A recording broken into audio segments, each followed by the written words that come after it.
A lot of folks are asking the question, what could possibly happen to Iryna Zarutska's killer, DeCarlos? DeCarlos.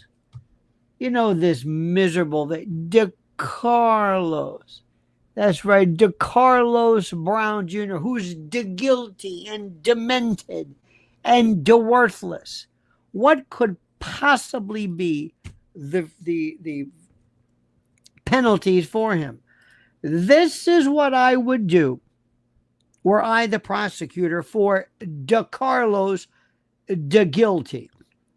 First, there is not an issue whatsoever as to his guilt. His guilt, meaning, did anybody else do this? No. Is there any possibility that anybody other than DeCarlos could be somehow responsible for the death of Iryna Zarutska? No. None. Guilt, as far as operational responsibility, he's it. I mean, there's nobody but him. Period. End of discussion. That's it. I mean, that's it. There's no, believe it or not, that's it. The next issue is, could there be some type of insanity defense? What are we looking at? How would that even work? Insanity. Well, you would have to be insane, right, to do that? No. What does insanity mean? How does it work? It's called the McNaughton rule. And is he looking at insanity? Good luck. Good luck. There has to be no plea agreements. Go to trial, plead open, meaning you plead guilty to first-degree murder, and you won't stipulate to the chair, obviously, but you will plead open and will just go straight to sentencing. In the death penalty case, the jury has two different positions, two duties. One, the imposition, the determination of guilt.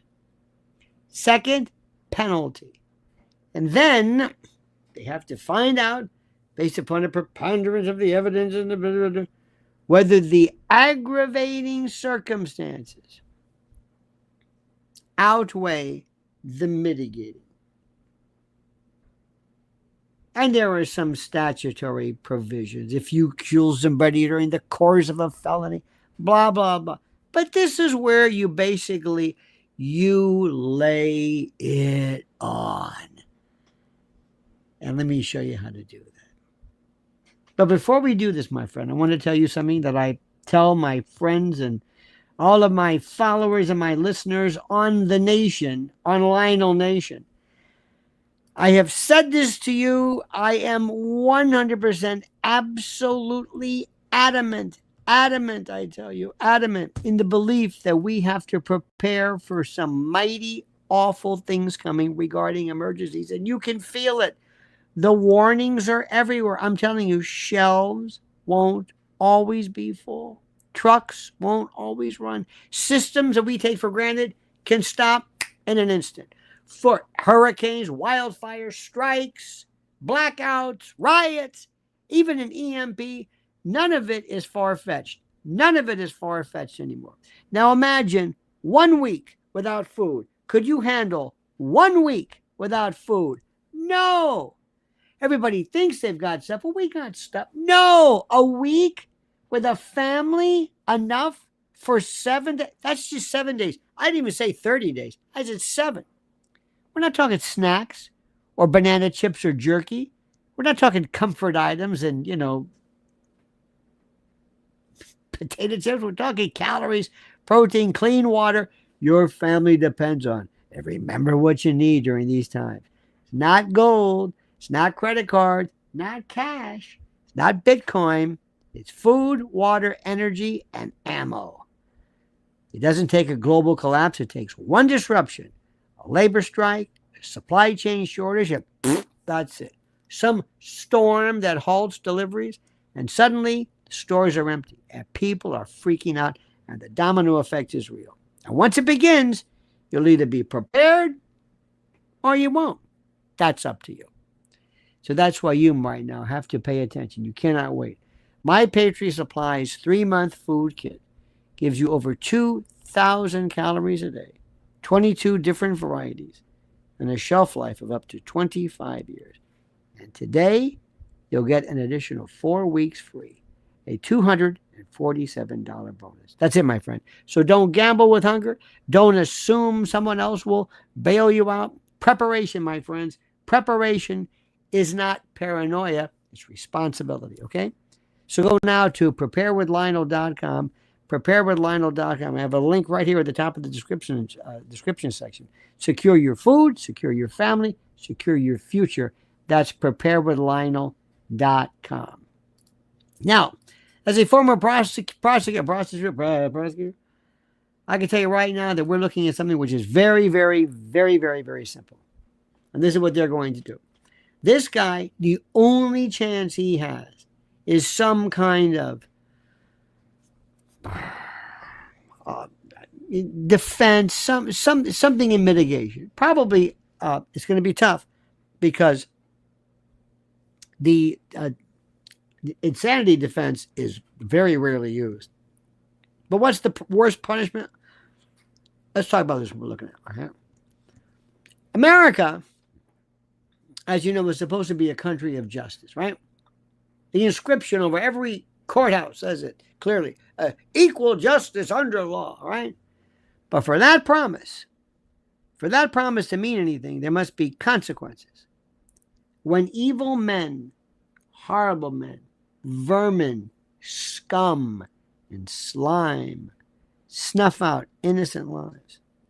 So let's take a hard look at the case of DeCarlos Brown Jr., the guilty, demented, okay? The man accused of stabbing to death innocent 23-year-old Ukrainian refugee Iryna Zarutska on a Charlotte light rail train. The question is simple, chilling and unavoidable. What's the absolute worst punishment he could face under our law? Now, the starting point, first-degree murder. That's it. Not second, not heat of passion, not reckless endangerment or depraved indifference. No. In North Carolina, where this crime occurred, the most serious charge available is first-degree murder. And that requires proof that the killing was deliberate, was premeditated, and was with malice. There was no oops involved. It was deliberate. And there he was, the video. If there wasn't a video, I don't even know if we'd be here, but there he was in the video, pulling out a folding knife. There he is. And stabbing Zarutska multiple times in the neck, slashing, gashing in the neck. Bushwhacked, Pearl Harbor, just ambushed. And prosecutors will argue that this wasn't an accident, it wasn't a crime of passion, it was intentional. And it was a slaughter. And he sat there when he had plenty of time to think about it. He pulled out opened it up. He knew what he was doing. He wasn't laboring under some psychotic moment. If convicted of first-degree murder, Brown faces only 2 possible punishments under North Carolina law: the death penalty or life imprisonment without parole. That's it. That's it. Those are the 2 ultimate penalties on the table. The death penalty option. North Carolina does have the death penalty. Lethal injection remains the legal preferred method, though executions in the state have been stalled since 2006 due to legal challenges over protocols. But the death penalty remains on the books, and the prosecutor could seek it. Now, to do so, they'd have to convince a jury not only of guilt, but a reasonable doubt, but also of aggravating factors that make the crime especially heinous. And what could those be? Well, the victim was especially vulnerable. Zarutska was sitting quietly on a train, reading her book, doing nothing, unarmed, unsuspecting, innocent, helpless, small, diminutive, just peaceful. The crime created public terror. This was an unprovoked stabbing in a confined public space, spreading fear to every passenger.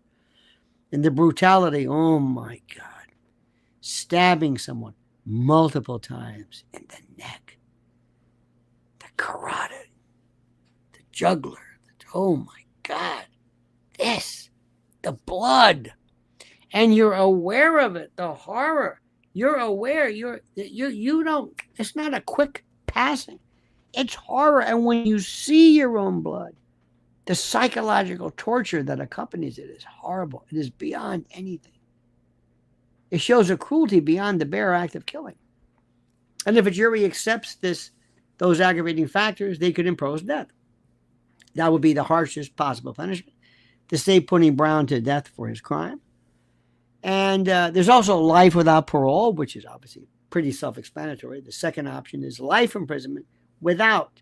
You will die in prison. That means Brown would never leave prison alive. He would spend every waking day of the rest of his life behind bars, eating from trays, sleeping on a steel cot, watching the years drain away in a cage. No early release, no second chance, no return to the streets, nothing. No restorative justice. And I don't care how much cable TV he watches or how many games or workouts he'll never see. We will rob from him his humanity. This penalty has its supporters. Some argue it's harsher than death because it forces the killer to sit with what he's done for decades. I don't know about that. It's just, to me, as I get this over with, you're young, 40, 50, 60. This is it. Others argue it spares the victim's family the agony of endless appeals that accompany a death penalty. That could be either way. It's horrible no matter what. Could it get worse than that? It's interesting. Legally, no. The maximum punishment for murder, as I said, in North Carolina is death. But let's consider what worse could mean outside the statute books. Worse could mean death row isolation. Years in solitary confinement, cut off from human contact, existing in a cement box. Worse could mean the psychological torment of knowing the state will one day strap you to a gurney. Worse could mean the total erasure of freedom, dignity, choice, options, humanity. There's the reality of prison itself. Even without the death penalty, a man convicted of murdering a young woman in cold blood on public transit will not have an easy time outside. Other inmates often target killers of women, especially those seen as defenseless. Life in general population could become a punishment within a punishment. There's also the federal option. I'm not saying supermax, but a federal penitentiary, Leavenworth-esque type of thing. Now, the political and cultural context are easy. You see, punishment isn't only about what the law allows. It's also about whether prosecutors have the will to seek it. And here's where the double standard rears its head. See, when George Floyd died, prosecutors bent over backwards to secure the harshest charges possible against Derek Chauvin. And politicians piled on. The media demanded accountability. Will the same energy be there for Iryna Zarutska? Or will the narrative fade away? Will we forget everything? Will he be excused as a troubled homeless man, failed by the system? That's the danger. The maximum punishment on paper means nothing if prosecutors decide not to pursue it with vigor. And the argument for the harshest penalty, that's interesting. Let's be direct. The death penalty exists for cases like this. When a man ambushes a young woman A young refugee who fled war, stabbing her in cold blood on a public train in the neck, slashing her. And you use that word, slash. You don't say stab, you say slash. He forfeits his right to life in a civilized society. To let him live, even in prison, is to say her life was worth less than his. But even if the death penalty is legally available, activists and judges may block it. Then life without parole must be pursued relentlessly. Not a single day of freedom should ever be granted to Brown again, period. Justice must be seen to be done. It's got to be. Punishment serves two purposes. It holds the guilty accountable, and it reassures the public that justice exists. If DeCarlos, the guilty, is not given the harshest punishment available, then the message will be clear. White victims don't count. White victims don't count. Say it with me. White victims don't count. Refugees who believe in America can be butchered, slaughtered, hacked, sliced, gashed without consequence. And predators can act knowing society will make excuses. Why? Because he's black.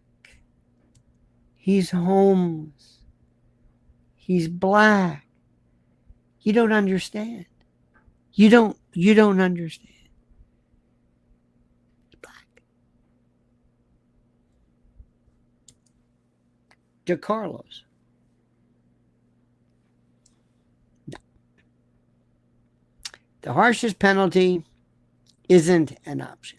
The worst punishment Brown could face is death, delivered by the state after conviction and sentencing, after all of these legal maneuvers are fixed. Short of that, the bare minimum is life without parole in a maximum security, squalid facility. No mercy, no leniency, no parole boards, no appeals, nothing that ends in release. The law allows for these punishments. Justice demands them.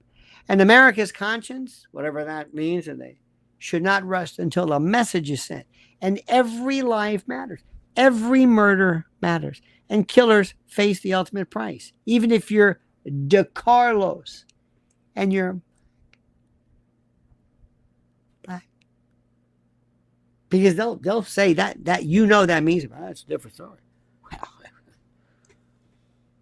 it's not a double. Anyway, you know the routine. My friends, if justice is not equal, then it isn't justice at all, period.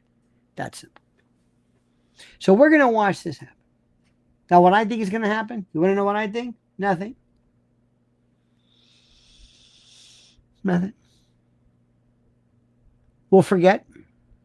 3 days, tops. 3 days. We'll move on to something else. We have the attention span of a gnat. We will forget. We will move on to something else. We will be, I don't know, we'll talk about the president at the U.S. Open. Hey, wasn't that great? Or some cable news show will have a comedy show. That's a comedy show. There'll be a comedy show. And we'll laugh about something and maybe there'll be a meme. Have a nice meme. Memes are good, aren't they? Oh, they're so funny. Oh, I love a nice meme. We'll talk about Chris Christie's weight.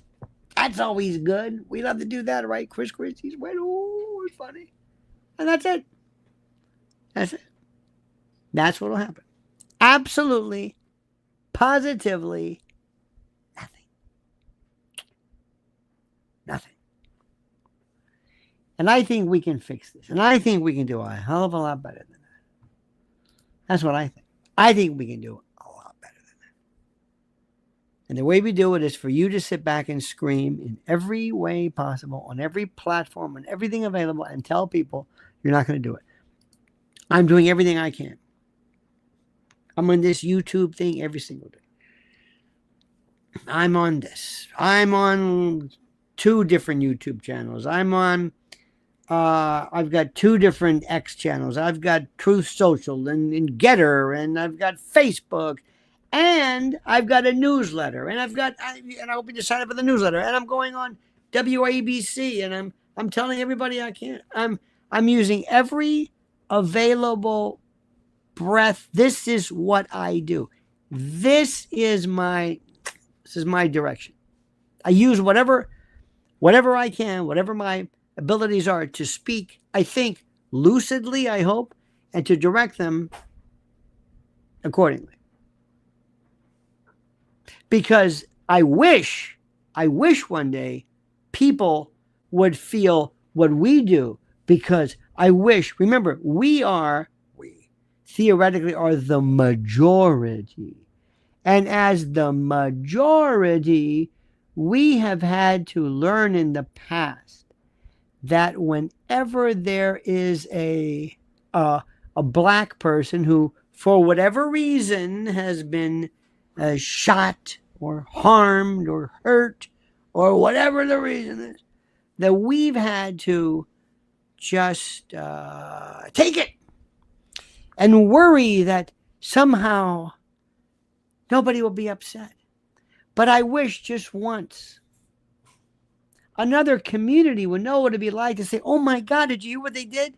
They killed that poor white, blonde, blue-eyed Ukrainian. Oh my God, De Carlos, we better buy some plywood. They're coming. They're coming. We got the White Lives Matter group. Oh, Jesus, they've got their lawyer. Instead of, Ben Crump, they got Morgan and Morgan, or whoever the hell it is. I don't know. They've got Nick Fuentes is there, Al Sharpton, or Laura Loomer. Oh, Jesus, stay inside. Oh, shit, they're going to be doing fireworks in the middle of the night, scaring us. They're going to be dropping off bricks in the middle of the night, wrapped in cables, and they're going to be breaking into stores in Louis Vuitton. They're going to be, you know how they are. They rip and they steal and they loot and they do. You know how these terrible, crazy people are. They're never going to say that. You say that for George Floyd, some scumbag vermin, some low-length drug addict, nothing, who died of an overdose while in police custody. This shitheel, this nothing, this jackwagon, this nothing died of an overdose, and we had to pay for it. Just once, I'd wish other folks would say, isn't that fair? Isn't that shitty? Yeah. But that's not going to happen. It's not going to happen because it doesn't happen. Because we sit back and we get mad. We get mad. We get mad. And that's it. You understand? By the way, the other one is Lionel Nation on X. Lionel Nation. I have Lionel Media. I have Lionel Nation. I'm doing everything I can, my friends. I'm doing everything I can. And that poor young girl who was just doing nothing. I think she was working at a pizza point, just coming home, just doing nothing. In Charlotte, not in New York, not in Bed-Stuy, not in East New York. No. Charlotte.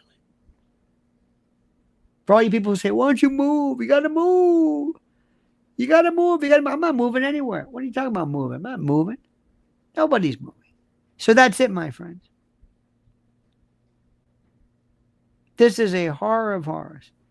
And don't forget Austin Metcalf, the young man who was stabbed by Carmelo Anthony, not the basketball player, but with a K, Carmelo. How about those poor children shot in the church by that trans lunatic? Anybody hear anything about that? Already forgotten. It's just white kids. What do you want? Come on, we got to talk about other stuff. We got to talk about whatever we talk about. I have no idea. We have not only the attention span of a gnat, but we have no sense of propriety. So I will leave you with that, my friends. I will leave you with that. I will say thank you, thank you, thank you for this. Thank you for your kindness. Please, I can't tell you this enough. Okay? Let me tell you something. Something is going to go very wrong, and you're going to wish you had gone to preparewithlionel.com and prepare with one of the best deals ever, a free 4-week emergency food kit they throw in. That's it. Nobody's going to force your hand. Nobody's going to make you do it. Go ahead. Just sit back and wait. Because remember what you need. Water, food, energy, and ammo. Not Bitcoin, not cash, not credit cards, not gold. It gets real primitive then, okay? And when the going gets weird, the weird turn pro, as Dr. Thompson taught us. All right, dear friends, thank you so much. Please make sure you are subscribed to Lionel Legal, Lionel Legal, Lionel Legal, Lionel Legal, Lionel Legal, and our other station, our other channel, if you will, Lionel Nation. And don't forget, I'll be on WABC overnights 1 to 5. See you there. It is going to be an absolutely tremendous show. I'm going to take this on, and I'm going to bring this to not the normies. This is a much brighter group of people. Very, very smart. All right, dear friends, have an excellent day. Thank you so much. If you pray for this, for Iryna's soul and for her family, and pray that we get this bastard real good, okay? And I'll just leave it at that. I may get carried away. Until then, my friends, remember, as we always say, the monkey's dead, the show's over, sue ya. Da, da.